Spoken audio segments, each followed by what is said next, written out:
Hare Krishna, Hare Bol. Hare Krishna. So, we will continue today with the second part of the 7th chapter summary from the Srimad Bhagavad Gita. Thank you very much, Raj Kumar, Govinda Prabhu, and Shashi Mataji as well, and all others on the call.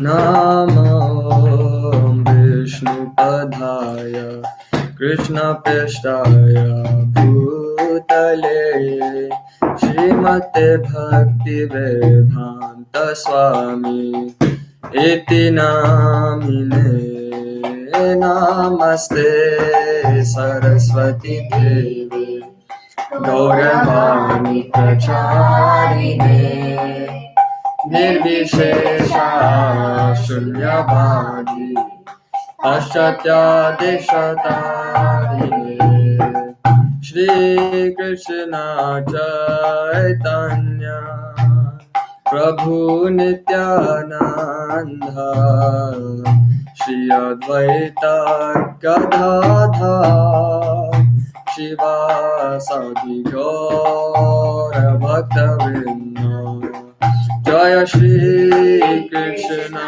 Chaitanya Prabhu Nityananda Shri Advaita Gadadhar Shivasadi Gaura Bhaktavinda Jaya Shri Krishna Chaitanya Prabhu Nityananda Shri Advaita Gadadhar Shivasadi Gaura Bhaktavinda Jaya Shri Krishna Chaitanya Prabhu Nityananda Shri Advaita Gadadhar Shivasadi Gaura Bhaktavinda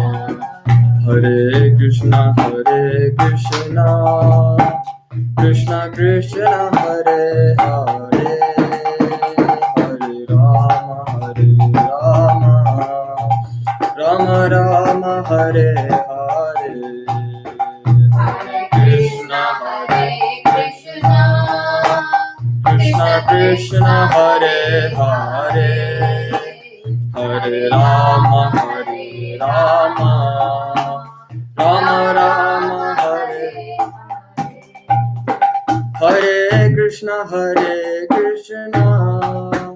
Krishna Krishna Hare Hare Hare Rama Rama Rama Hare Hare Hare Krishna Krishna Krishna Hare Hare Hare Rama Rama Hare Hare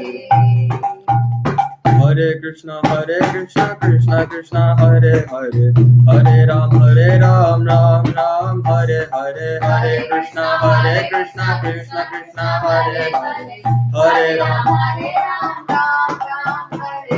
Hare Krishna Krishna Krishna Hare Hare Hare Ram Ram Hare Hare Hare Krishna Krishna Hare Hare Hare Ram Hare Krishna Krishna Krishna Hare Hare Hare Rama Rama Rama Hare Hare Hare Krishna Krishna Krishna Hare Hare Hare Rama Rama Rama Hare Jaya Radha Gokulananda Shri Radhe Radha Gokulananda Jaya Radha Gokulananda Shri Radhe Jaya Radha Gokulananda Jaya Jaya Prabhupada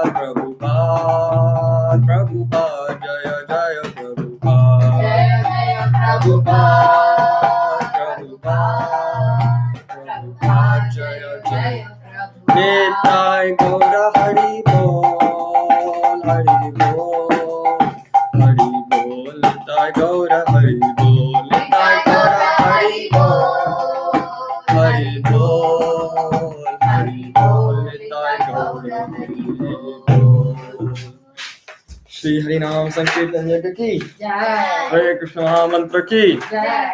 Srila Prabhupada ki Jai. Hare Krishna Hare Bol. A little bit off center. So today we will be covering the second part of the 7th chapter, which we covered last year sometime, and we'll be talking about, well, just a little summary from the beginning of last time. Hare Krishna Radha Kali Mataji. So we started off with the 7th chapter. In the first section, Lord Krishna talked about the importance of hearing about Krishna, because up till this chapter, the knowledge we can gain is through our own senses. We can directly perceive that. However, from this chapter onwards, we realize that this is the knowledge of the absolute, Jnana Vijnana Yoga. And so this knowledge is descending. And this knowledge requires faith from, and has to be heard from the Lord. And so we discussed the importance of hearing in that regard. If you want to know about someone, then who best to learn from, other than who's better to learn from other than that person? It's best to learn from that person himself. And then in the second section, we dealt with understanding Lord Krishna's energies. So we talked about the matter, Bhumirapona Lovayu, how he's in charge of matter as his inferior energy, and then how the jiva, or the living entity, or the spirit soul, acts as the acts as the superior energy of the Lord. These are both energies of the Lord. And then we talked about how the Lord is the controller of the modes of material nature, how he's transcendental beyond them, and he's not affected by the material modes, goodness, passion, and ignorance. And also how we can understand and remember and perceive Krishna in the world that we live in today. It talks about the taste of the water, the light of the sun and moon, the syllable Om in Vedic mantras, sound and ether, ability in man, things like that. So how we can constantly remember the Lord in our day-to-day activities. And then we discussed about how, because the Lord is transcendental to the modes of material nature, who better to surrender than surrendering unto the Lord, because the Lord says that those who surrender unto him can easily overcome this material modes of nature. And then finally, we talked about 4 kinds of pious people and 4 kinds of impious people. The pious, of course, come to the Lord. The impious don't. The 4 kinds of pious people, the impious were mentioned in verse 15. Those who are foolish, the Naradama, lowest among mankind. Those who have knowledge have been stolen. And those who are atheistic and demoniac are the 4 kinds of impious people that do not come to the Lord. And the pious who do surrender, again, with various degrees of understanding and requirements and motivations, are those who are distressed, the people who desire wealth, those who are inquisitive, and those who are in the search for the absolute truth. And so this is what we come up to. And finally, we concluded with verse number 19 about the rarity of devotional service. Bahunam janmanamante jnanavan mam prapadyate vasudeva sarvamiti samahatma durlabam. It's very rare to get someone who's surrendering unto the Lord. And so we talked about how rare it is to get the devotional service. And now that we've got this opportunity, how best it would be to utilize this time, especially now, New Year, that we talk about time of resolutions and goals to set. It would be very good to utilize our time in the service of the Lord. And so with that, now we come up till verse number 20 in chapter 7. And so now that we've understood, okay, this is our first set of understanding, first bit of knowledge about the Supreme. Now the next thing is, these are people, pious surrender, impious don't surrender. Now, what are the types of surrender? When you want to serve the Lord, we need to know the right way of serving the Lord. And so we understand the wrong types of surrender, how one should not surrender. How one should not surrender to the Lord, or the improper methods. Those people who have the right intention, but they do it and execute it in a wrong manner. And so we start off from verse 20. Those whose intelligence has been stolen by material desires surrender unto the demigods and follow the particular rules and regulations of worship according to their own natures. So this is the onset of the new section from verses 20 to 25, dealing with the improper surrender. And the first thing people might ask is, well, why is that so? Well, we've seen that the demigods, they are in charge of their own respective roles in their material functions. They have their own respective duties that they need to carry out, and they are, again, more powerful than us. What's wrong with surrendering unto the demigods? Well, as Lord Krishna mentions in the 7th chapter, that the reason why people surrender unto demigods is because they have material desires. When you're motivated by something materially, then the Vedas will prescribe, if you want a good husband for a girl, if a girl wants a good husband, then worship goddess Katyayani, a form of Durga Mata. Or if you want this, then worship Ganesh. Or if you want this, worship Lord Indra. And so the Vedas will prescribe for those people who want these material desires, at least it's better than engaging in some sort of nonsensical activity. At least you're following some sort of rule and regulation. But the problem is, of course, that because the demigods, they offer these material benedictions so quick, it's very easily they will bestow these benedictions. And so immediately the person who begins to worship the demigod, this becomes an obstacle on their path of devotional service, because they think, oh, well, I've just worshipped Mother Durga and she's given me that blessing really quickly. Well, then I'm going to do that again. I'm going to do that again. And it's just the same sort of, in a sense, addiction, that once it's done, I want it again, I want it again. And knowing that the material desires will be satisfied drives them even more to do it again and again. And so they lose their actual understanding of progressing further. Instead, they get stuck in a loop, as we'll discuss in a minute. And so these people with, for example, so they think that it's more effective then to worship the demigods rather than Supreme Lord. Now, the question may arise, why does the Supreme Lord take so long to deliver compared to the demigods? And the reason for that is because not only does the Lord Krishna, he delivers what is required, but alongside that, he also purifies the hearts of the devotees. This is really important to understand, that the demigods, right, you've pleased me, I'll give you this. You pleased me, I'll give you that. But there is no actual change in the heart which occurs. Whereas when one serves the Lord, there is that change in the heart, and therefore that takes longer. That is one of the reasons why it takes longer. And so this is the first thing that we need to understand. And then some people might say, well, this is not true. I've heard from my culture, my tradition, that we should always worship the demigods. You all get the same goal in the end of the day. The next thing to understand is the demigods are under the control of the Lord. So because the demigods are, firstly, they're in the material world itself. Svarga is in the material world. These heavenly planets, they are also comprising of one of the 14 planetary systems in the material world. And now, although we are on the earthly planets, they are also in the heavenly planets, but they are also material. When Brahma goes to sleep and this universe is destroyed, they are affected and they go. And when, of course, the universal dissolution happens, that time they also go. They're not permanent. They are, in a sense, just as temporary as us. Not just as temporary. They are also temporary. They're also jiva. They are not the spirit soul. The jiva, they are the living entity, spirit soul. They are not outside of this material world.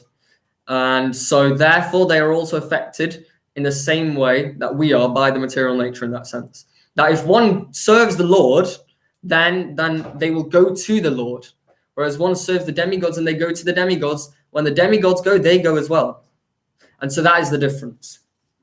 And so then in verse number 21, Krishna emphasizes that actually the faith the devotee has to serve the demigods comes from me. This is what Krishna emphasizes, that the faith, that all sorts of devotees have very firm faith, very firm conviction, in that sense that, if I worship, then I will do well. And they will worship with such great determination and endeavor. And Lord Krishna says, actually, that is provided by me. And then in verse 22, what does Lord Krishna mention? He mentions that not only is the faith for the devotee provided by the Lord to worship the demigod, but the power the demigod had is also bestowed by the Lord. The demigods have their various powers in their respective roles in the material creation and the functions in material creation. And those powers come from the Lord. Now, Indradev, although he's in charge of the rains, his power only comes from the Lord. The same when it comes to Varuna, who's in charge of the water, or Surya, who's in charge of the sun. They get their power from Lord Krishna.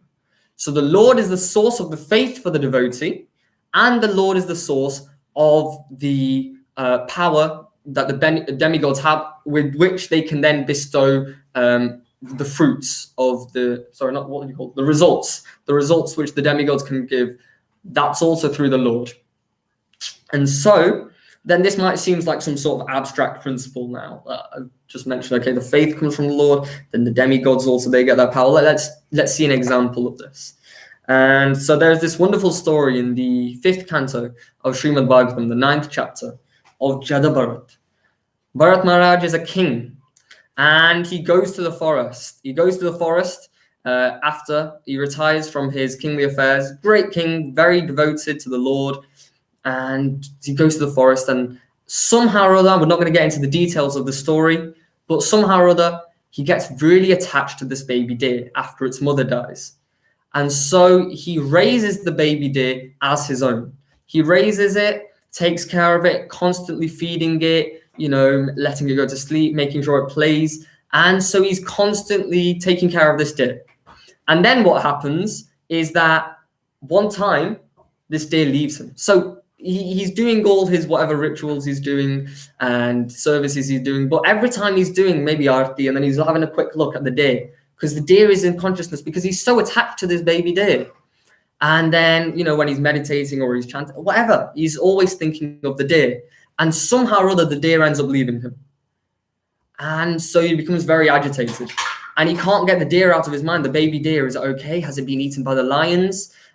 He starts saying all sorts of things. Oh, Mother Earth, you're so lucky that you're able to experience the footprints of that baby deer. Things like this. He becomes completely enamored in the sense that, or mesmerized, that he's always attached so deeply to the baby deer. And so at some point in time, he has to leave this body. And because he's so attached to this deer, we'll talk about this again, leaving the body in the 8th chapter, but because he's so attached to this deer, then he remembers the deer at the time of death. And in his next body, he achieves the body of a deer. And then, so now in this body of a deer, now luckily, he remembers everything from his past birth. And he remembers, so the reason this has happened to me is because I was so attached to that baby deer. No matter all his kingly duties he did or everything he did, but at the time of death, he was so attached to that deer. And so he ended up getting the body of a deer. And yes, this might seem, where's the link to the demigods? This might seem a little bit longer, but we'll see. The whole story has to be understood till we get there. And so he becomes a deer, but luckily because he has his memory, he goes and he tries to associate with the sages in the forest, because he remembers that, okay, I messed up that time, and now I've got the body of the deer. Now if I associate with the sages, then I'll be able to hear something good from them.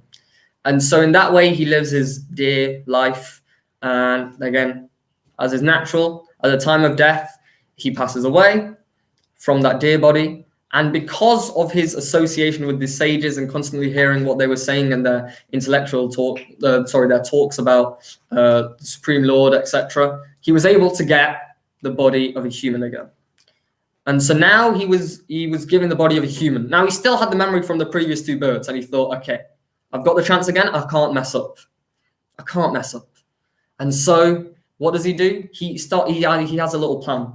I will act as a layman, as if I can't speak, as someone who's dumb, and someone who can't understand and think properly. That's how I act. Some sort of foolish, useless individual. That's the way I like. Because if I talk to people, I'm going to get distracted again. If I hear people, I'm going to get distracted. So I'm just going to, be focused. That's his new mood and mentality that he goes with in this new birth.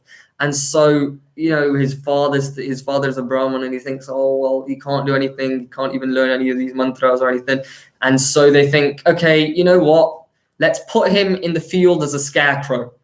So at least the birds won't come and eat the crop. And so we can scare them away. So instead, they put him as a scarecrow. The brothers put him as a scarecrow in the field. So he simply used to stand there. And so this sort of what they treated him like, because of the way he was acting. And now the worshippers of Kali, they often perform animal sacrifices to Mother Kali, Mother Durga. And Mother Kali is an incarnation of Mother Durga. Sorry, I should have said. And so they performed these sort of sacrifices, and then somehow or other, as they were passing by, they thought, well, this is a dumb human being. He can't speak. He's no better than a two-legged animal. So simply what they did, they caught him and they kidnapped him. Again, Jada Bharat made no protest and just let whatever happen happen. Still didn't say a single word, didn't do anything. And so they go to the temple of Kali with the intention of killing Jada Bharat and sacrificing him to the Mother Kali. And so as they are about, after they've done all their rituals, as they are about to kill Jada Bharat, Mother Kali comes out of the deity form. She comes out raging, angry, and she's furious. She's so angry. And why is she angry? What does she do when she's angry? She goes and kills her own followers. She goes and kills her own devotees, the people who were going to sacrifice Jada Bharat unto her. She kills them to save and protect Jada Bharat. So this is really important to understand, that because Jada Bharat, what did he do? He was simply a devotee of the Lord. He made no fuss. And Mother Kali, even though they were her own devotees, she had no hesitation to kill them in order to protect Jada Bharat. And so what we can understand from here is that the devotees of the Supreme Lord, they will be taken care of, firstly, but the devotees of the Supreme Lord, that the Supreme Lord is greater than all the demigods, is really important to understand. And this is an example. The fact that she was able to kill her own devotees just to protect Jada Bharat. Just to protect him. And so there is a description again in the 9th chapter of the 5th canto of how she kills them and everything. But this is the principle to understand, that she is also subordinate to the Lord in that. So the demigods, they get their powers from the Lord. Also in Brahma Samhita, it's given that Yatpada Pallava Yugavinidhaya Kumbha Dvanve Pranama Samaye Saganadhiraja. That actually Lord Ganesh, his power is that he's able to remove obstacles on the path of devotional service. And where does he get that from? Because the Lord Narasimhadev's feet are always on his tusks. So that in that way, that's where he gets his power from. So the demigods, they get their power, and anything that they can do, they can only do because of the Lord. And then the devotees' faith for the demigods, whoever serves the demigods, that's also provided by the Lord. So that is very important to understand there. And so the analogy, which is a wonderful analogy, which I forgot to get ready here, is given in the 4th canto of the Srimad Bhagavatam about how this can be understood through the analogy of a tree. 4:31:14. Yata taror mula nishechanena triptyanti tatskandabhujopashakaha pranopaharachayatendriyanam tataiva sarvahanamachyuteja yata taror mula nishechanena. So the taro, tree, by watering mula nishechanena, by watering the root of a tree, what happens? Triptyanti tatskandabhuja upashaka. What becomes satisfied? The branches, the trunk, the branches, and all the twigs. They all become satisfied by pouring water to the root of the tree. And similarly, what also happens when we eat, when we feed the stomach, then all the senses become satisfied. All the bodily parts become satisfied. The whole body becomes satisfied simply by feeding the stomach. So, where's the analogy? When someone wants to help a plant grow, you don't think, oh wow, this plant is producing such wonderful flowers, let me water the flowers. No, one waters the roots, because by watering the roots, then the flowers will grow. Similarly, not only the flowers though, but when watering the root, everything is then nourished. Similarly, when one feeds, one doesn't think, oh, I want this hand to function very nicely. So what do? Did they stop feeding the hand? No, they want to feed the stomach, because by feeding the stomach, then not only the hand, but the rest of the body becomes satisfied. And so here, what is the analogy given? Tadaiva sarvahana achyuteja. So the reason this is mentioned is because in the same way, by worshipping Achyuta, the Supreme Personality of Godhead, Lord Krishna, simply by worshipping him, all the demigods get pleased.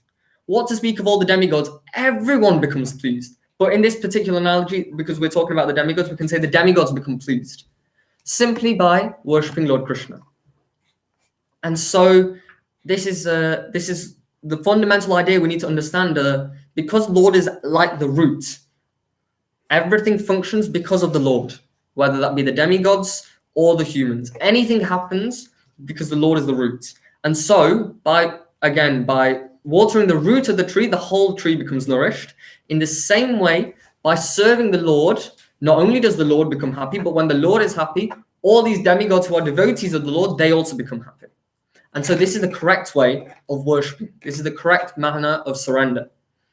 Now, it's also a point to be mentioned that the demigods, if you think of a demigod in relation to the Lord, then that's okay. That we can't worship a demigod for the material desires. That's completely a no-no. That's not at all allowed. Not at all allowed in the sense that not at all prescribed, because it doesn't get you anywhere further on the spiritual path. But if one respects the demigods as devotees of the Lord, for example, Lord Ganesha, you're such a wonderful devotee of the Lord. This is amazing, this faith that Ganesha has. We can look and we can learn lessons and we can respect them as devotees, then that's okay. That is okay. That's okay to worship in that way. But the manner in which been mentioned, these should not, manner of which has been mentioned herein, of worshipping for material desire, should not happen. And so in verse number 23, this is again summarized. Antavattu phalante sham tadbhavatyalpamedasam devan deva yajo yanti madbhakta yanti mamapi. Men of small intelligence worship the demigods, and their fruits are limited and temporary. Those who worship the demigods go to the planet of the demigods, but my devotees ultimately reach my supreme planet. So some commentators will say, actually, it's fine, worship the demigods. There's only all these different paths take you to one goal. That's not the case. If a train says it's taking you to London, it will take you to London. If a train says it's taking you to Manchester, it will take you to Manchester. In the same way, it's clearly stated that these demigods, they can only provide these material things. And as we already know, these material things are temporary. And so, just as the demigods are temporary, the fruits will also be temporary. Whereas one who worships the Lord goes to the Lord. And therefore, that is not temporary because that's outside of this material universe. That's in the spiritual world. And so that's what's mentioned herein. Then we also talk about, I forgot to quote this, but Krishna Bhakti Kaila Sarva Karma Krita Haya. This is a very important idea. By devotional service to the Lord, every other ritualistic activity is done. Sarva Karma Krita Haya. All of the things are done. They're all carried out. All of the ritualistic activities are already fulfilled. So, Krishna Bhakti Kaila Sarva Karma Krita Haya. And then there's also another kind of improper worship which is mentioned in the 7th chapter of Bhagavad Gita. And I'm just going to read the verse 24's translation. Unintelligent men who do not know me perfectly think that I, the Supreme Personality of Godhead, was impersonal before and have now assumed this personality. Due to their small knowledge, they do not know my higher nature, which is imperishable and supreme. We can go into great detail on this topic, and Srila Prabhupada goes systematically and explains everything in the purport. But the simple idea is the Lord is Satchitananda. Sat, he's eternal. Chit, he's full of knowledge. And Ananda, he's full of bliss and happiness. So there are 3 different aspects of understanding the Lord, as we've mentioned: Bhagavan, Paramatma, Brahman, Atman, Paramatman, and Bhagavan. Brahman is understanding of the Sat aspect. Sat and Chit aspects are realized in the Paramatma feature. And Bhagavan, as Lord Sri Krishna himself, we understand the Sat, Chit, and Ananda feature. Now, some impersonalists argue that the Lord has no form. And as mentioned here, that the Lord takes a form. He was impersonal before, but this is actually not the correct understanding. What they desire is they desire to become one with the Lord. They desire to become one with the Lord's existence and of the Brahman, And they think that Brahman is supreme. And the Bhagavan, they think that Bhagavan is not. And that's actually incorrect. Instead, we need to be understand that this Brahma Jyoti actually comes and it's emanating. It's the light which is emanating from the personality of the Lord. It's the luster of the Lord. In fact, it's mentioned Hiranmayena Patrena. It's the golden dazzling effulgence which is coming from the body of the Lord. This is actually the Brahma Jyoti. And so simply put, Lord Brahma says wonderfully in his prayers, Ishvara Paramaha Krishna Satchidananda Vigraha. That Lord Krishna's form, Lord Krishna is Ishvara, He is the controller, he's the supreme. And Satchidananda Vigraha, his form is the embodiment of eternal bliss and knowledge. Simply put, this is the goal, that Lord Krishna is superior to this Brahma understanding. Worshipping the Lord is much better. Now, why does the Lord say that these people are abhuddhaya, people of less intelligence? And the reason for that is because by following this path and rejecting that the Lord is supreme, then they're not actually following what the Lord said, because then the Lord says clearly in 7th chapter itself, Matta parataram nanyat. There is no truth superior to me, simply put. And we can understand, okay, now again, abstract concept. Now the idea we can see here, the 4 Kumaras. The 4 Kumaras, they are servants of the Lord, and they are often seen as 4 little boys, but they were extremely attached to this Brahman aspect of the Lord. And they were extremely attached, and they were in the sense Brahmavadis, they were impersonalists. But when they met Lord Vishnu, and they was able to smell the tulsi on the lotus feet of the Lord, their hearts were transformed, their hearts melted. And instead they started serving the Lord nicely. And so they became great devotees of the Lord. Okay, and then another example is from Shukadev Goswami from Srimad Bhagavatam. He was born and he was an impersonalist, and he was born, and the first thing he did is he walked out, because he was born at the age of 16, and he just walked out and left home, and he was an impersonalist. And when he was after hearing about the glories of the Lord, then he became a pure devotee. And that's again a wonderful verse. That's a separate story, but it's important to understand these impersonalists, when they're able to understand the glories of the Lord, it's not that they're wrong, it's just that they are rejecting the method which is prescribed. And so they can follow, so their path that they follow leads them to a certain goal, which is there, but that's not the correct path.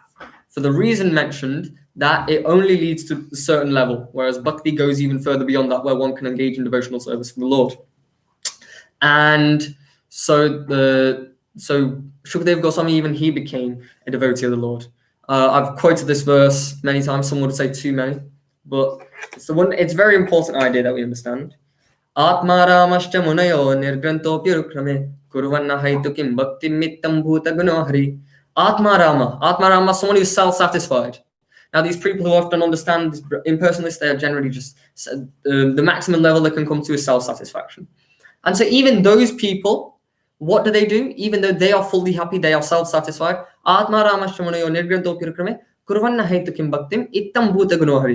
They take pleasure in hearing about the glories of the Lord. They take pleasure in serving the Lord. They take pleasure in devotional service to the Supreme Lord. This is the quality of the Supreme Lord. This is an amazing quality of the Supreme Lord, that even people who are already self-satisfied, they also enjoy serving the Lord. And so that has to be understood, that Lord Krishna is a person. Simply put, he's a person. He has a form. It's full of transcendental knowledge and bliss, and it's eternal, ever-existing. It's primeval. It's the source of all creation, and it's the source of everything that is. That's it, simply put. And so then finally, to conclude this section of improper understanding, Lord Krishna explains that those people who, although the Lord appears, I'll just read the translation first actually. I never manifest to the foolish and unintelligent. For them I am covered by my internal potency, and therefore they do not know that I am unborn and infallible. Now it can be argued many times that the Lord actually, he was here. He was here only 5,000 years ago. Everyone was able to see him at the Battle of Kurukshetra, but that's not true. He's never manifested the foolish and unintelligent. And a great example is when Krishna goes, in the Mahabharata, Krishna goes to the assembly of the Kauravas to go as a messenger, as a peace messenger for the Pandavas. And he goes there with his message, and Duryodhana just treats him like an ordinary individual. Duryodhana is unable to see that he's the supreme personality of God. Dushasana is unable to see that he's the supreme. And then again, when Lord Krishna is worshipped at the Rajasuya sacrifice of Yudhishthira Maharaj, that whole incident happens where Shishupal, he says, who is this? He's an ordinary cowherd boy. There's so many other respectable people here. Why would you worship him? So these people, they think, oh, Krishna's just an ordinary human being, just like you and me. That's all he is. Because the Lord, for them, the Lord is covered by this Maya. he's covered with a curtain of Maya. Kunti Maharani says that he's covered with the Maya Javanikachanam. Javanika means curtain. There's a curtain of Maya, and so they can't see the Supreme Lord. And so to them, the Lord will not be understood. And then finally, verses 26 to 30, we deal with Arjun's bewilderment and Krishna's explaining of that. So then, does that mean now if they're covered from the Lord, if they're covered by Maya, does that mean that the Lord can't understand them? They can't understand the Lord, but can the Lord not understand them? This is clarified that Krishna says in 26 that I know all the living entities, but me no one knows. I know all living entities, but me no one knows. This is really important to understand, that the Lord is still the supreme. And it also highlights that me no one knows. No matter how great the human beings, or how great of a human being or how great of a demigod, we will never be able to truly understand to the maximum level of entirety of the glories of the Lord. The only way we can get a little nectarian drop of understanding is from the pure devotee of the Lord who have been able to understand. And that's the only way we can understand. And it's mentioned that Ananta Shesha, he's glorifying the Lord 24/7. He's always glorifying the Lord, and he can never stop, because the glories of the Lord go on and on and on. So with all his many, many hoods, he's always glorifying the Lord continuously. He's unable to finish because of the Lord's unlimited glories. And then finally, in verse number 27, we deal with the bewilderment of I'll read the verse first. I should probably read the verse first. Icha dvesha sammutena dvandva mohena bharata sarva bhutani sammoham sargeyanti parantapa. O sign of Bharata, O conqueror of the foe, all living entities are born into delusion, bewildered by dualities arisen from desire and hate. So all the living entities, they are in, again, this material world is a world full of dualities. So they're in the dualities. What dualities here? Icha, desire, I like this. I really like it. I really want to do it. And dvesha, repulsion or hatred. And so bewildered by these dualities, they are born into delusion. And so that might seem that we can all experience this sort of duality that, oh, this is my house. I am the master of this house. I own this house. This is my wife. This is my husband. We keep on thinking like that. Oh, I like this, and I am, I desire this. I hate that. Blah blah blah blah. We have this desire and hatred, and this desire and hatred causes that duality, which causes the living entity to be stuck in delusion. But does that mean that no one will be able to then attain the Lord? There is no chance. That's not the case. Lord Krishna mentions verse 28, a wonderful verse in this chapter, very important verse. Yeshanttvantagatam papam jananam punya karmanam te dvandva moha nirmukta bhajante mam dhridavrata. Persons who have acted piously in previous lives and in this life, whose sinful activities are completely eradicated, are freed from the dualities of delusion. They engage in self and my service with determination. So those people who have acted piously, they can eradicate themselves from the delusion and the dualities of icha and dvesha, desire and hatred. They can overcome it. And the important point to understand is these people, punya karmanam, these pious people who have done these pious activities, they can do it. But the reason for them doing it is not because they're pious.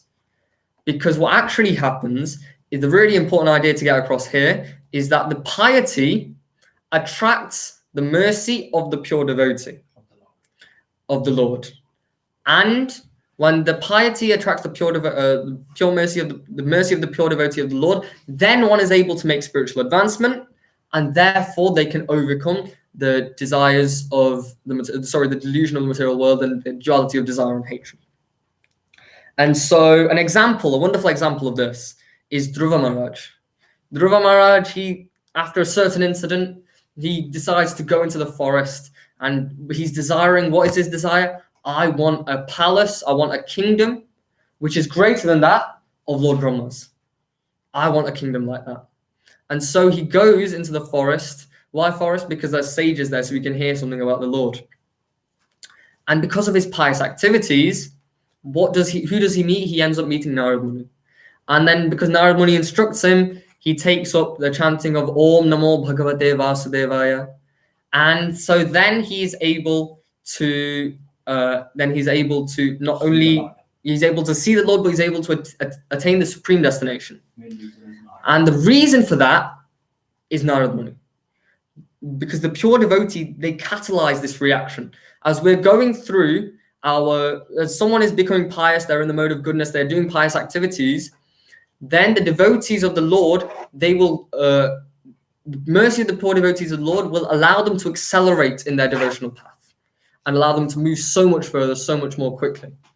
And similarly, we are forever indebted to Srila Prabhupada in this regard, because by his merciful glance, where he looked upon the West and decided to give Krishna consciousness to those in the West and give us this wonderful gem and this jewel, knowledge and understanding, that's the only reason we are here in the place that we're in today. And so we can understand that the mercy of the pure devotees is what's allowing these pious people to become devotees of the Lord by overcoming desire and hate.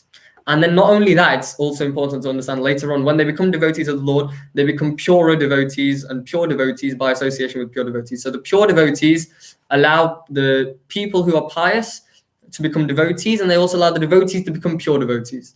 This is the glory of the pure devotees of the Lord and the mercy of the pure devotees of the Lord. And then, and so we come to the conclusion of the chapter.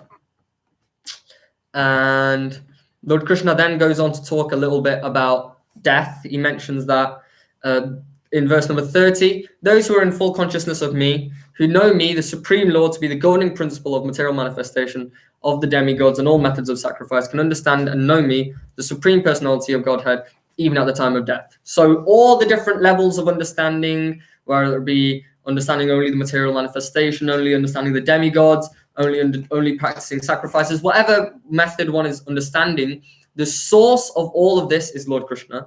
And so the Lord Krishna is the one who governs all of this, the one who runs all of this material world in that sense. Not runs, sorry. The one who is, he empowers everyone to carry out their activities, like the demigods. And that's the important point, as the Lord Krishna being the source of all, and Lord Krishna being supreme. And then we go on now to talk about at the time of death. Lord Krishna ends with this, and this leads on to the next chapter, because of course Arjun is on the battlefield. Death can come at any moment.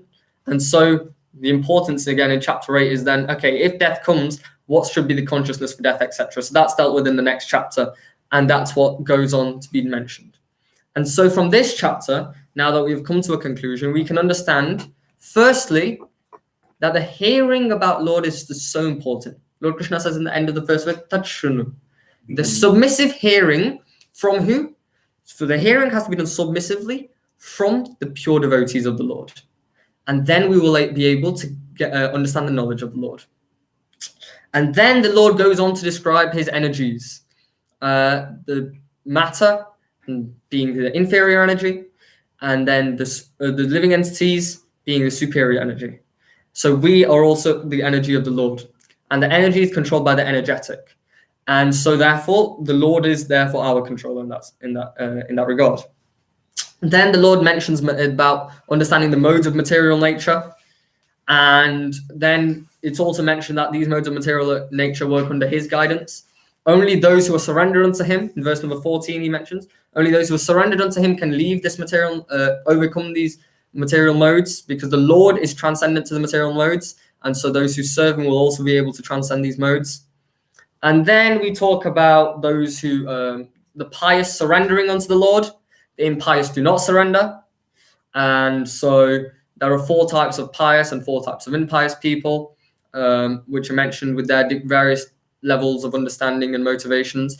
And the conclusion of that is that the rarity of devotional service is emphasized by the Supreme Lord in verse number 19, because he mentions that it's very rare, sadurlabham, as we mentioned, for someone to take up to the service of the Lord. And so now that we've got this opportunity, it's best that we utilize it.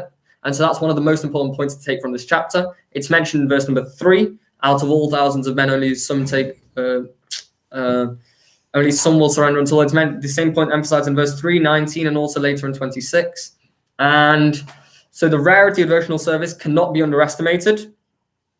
Finally, the Lord deals with, okay, it's nice to know that we're trying to surrender unto the Lord, but what is the correct way of surrendering? We should understand that worship of the demigods for material desires and worshipping of the impersonal aspect of the Lord are not the correct way for reasons mentioned earlier, because the Lord provides the faith to devotee, Lord provides the power to the demigods, and worshipping the demigods only brings temporary results. And so therefore, it's not acceptable, it's not suitable, because it's only a temporary thing. We won't gain anything from there.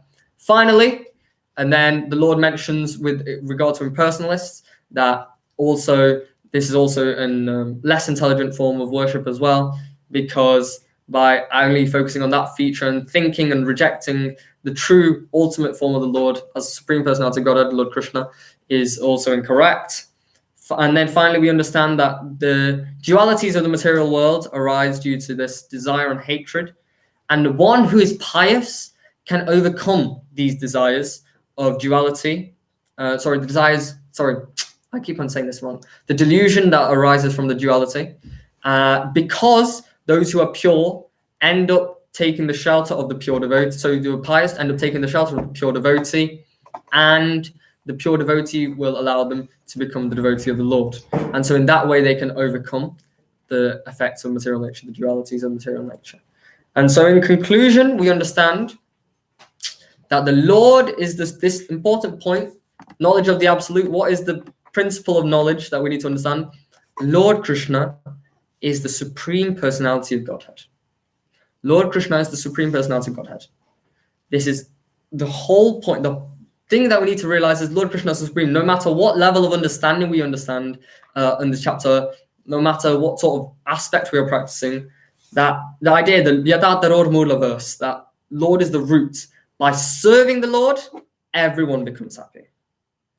We also mentioned this ages ago in our Road to Bhakti lecture, that the service to the Supreme Personality of God, pure loving devotional service to the Supreme Personality of Godhead, makes not only ourselves happy, not only does it make the Lord happy, but it makes everyone else happy as well. And so we have got this rare opportunity of devotional service, and we need to utilize our time as effectively as possible, because this devotion, as mentioned, it's so difficult to get it. When we hit the jackpot, it's better that we utilize it nicely.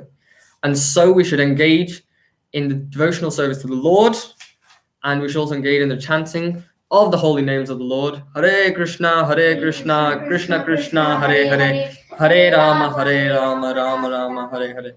And we can understand that we are forever indebted to devotees like Srila Prabhupada, and recently is Bhaktisiddhanta Saraswati Mata's appearance day. So the pure devotees, we are forever indebted to them, because without their mercy, we would not be able to make any progress. And so that's the important point from this chapter. And so, yeah, as it is the new year, as we are all making new goals and resolutions, 2020 was not very good. We had a lockdown, this happened, that happened, couldn't go on holiday, couldn't see friends and family. We're all making new goals. Oh, 2021, I want to travel more. I want to see my friends and family more. The real goals that we should make is that we should set this devotional service as the priority in our life, because when it's prioritized and when we put Krishna at the center of everything, then everything else falls into place so easily.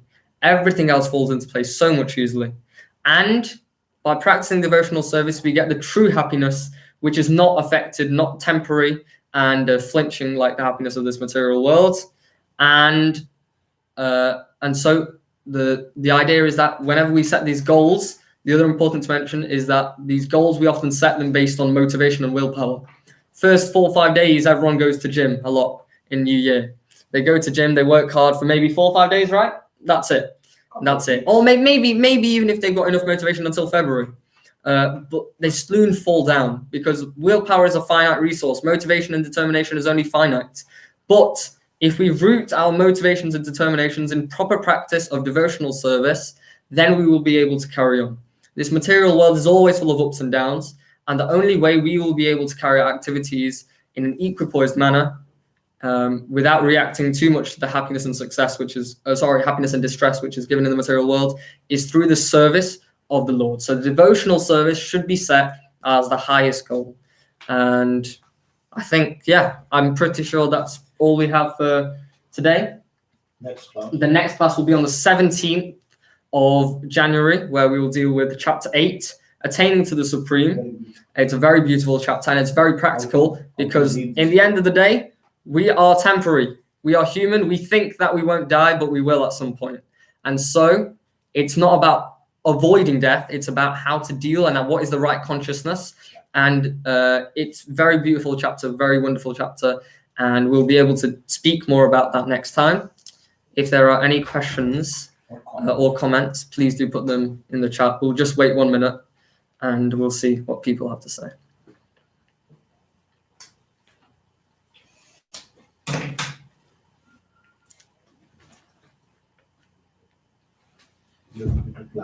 Yeah, there's a general time lag, so we'll just give a minute.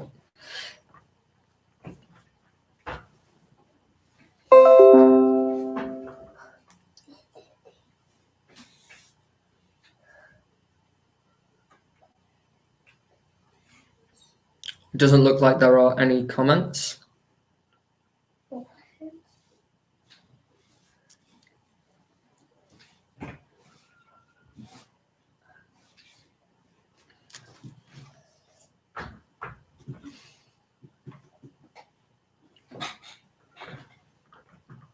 So I think we will conclude today's session. Thank you very much all for joining. Hare Krishna.